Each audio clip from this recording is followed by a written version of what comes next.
Hi అండి.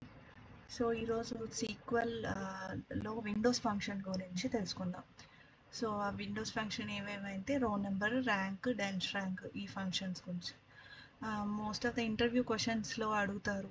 Role నెంబర్‌కి, ర్యాంక్‌కి డిఫరెన్స్ ఏంటి? ర్యాంక్‌కి, డెన్స్ ర్యాంక్‌కి డిఫరెన్స్ ఏంటి?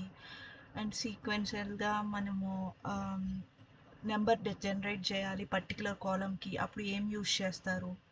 అన్నప్పుడు ఇలాంటి క్వశ్చన్స్‌కి సో ఈ విండోస్ ఫంక్షన్ మీద చాలా క్వశ్చన్స్ ఇలాంటివన్నీ వస్తూ ఉంటాయి. సో అప్పుడు మనం తెలుసుకుందాం.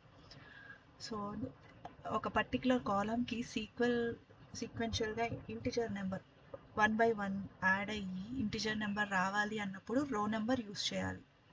సో ఫర్ ఈచ్ స్టూడెంట్కి ఎంతమంది స్టూడెంట్స్ ఉన్నారు అనేది ఒక సీక్వెన్షియల్గా ఇట్లాగా వరుసగా 1 నుంచి 5 దాకా 5 స్టూడెంట్స్ ఉన్నాయి కాబట్టి సీక్వెన్షియల్గా మనకి ఇట్లా నెంబర్స్ వస్తాయి. అలా కాకుండా ఇప్పుడు 101, 105 స్టూడెంట్స్ చూసామనుకో, ఇద్దరికి ఒకటే మార్క్స్ వచ్చినాయి. సో ఒకటే మార్క్స్ వచ్చినప్పుడు ర్యాంక్ అనేది ఇద్దరికి ఒకటే ర్యాంక్ రావాలి.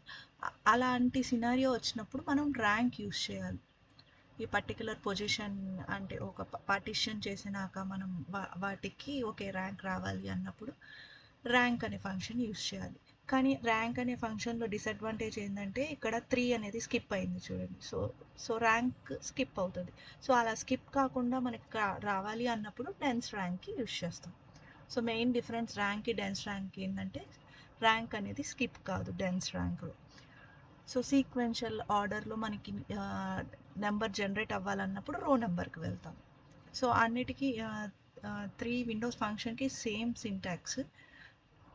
డెన్స్ ర్యాంక్ బ్రాకెట్ ఓవర్ ఇందులో ఆర్డర్ బై అని చెప్పి మనం ఏదైతే కావాలో ఆ ఫీల్డ్ అనేది ఇక్కడ ఇస్తాం. డిసెండింగ్ ఆర్ అసెండింగ్ ఆర్డర్ ఇచ్చేస్తాం. సో సేమ్ సింటాక్స్ అనేది సేమ్గా ఉంటుంది.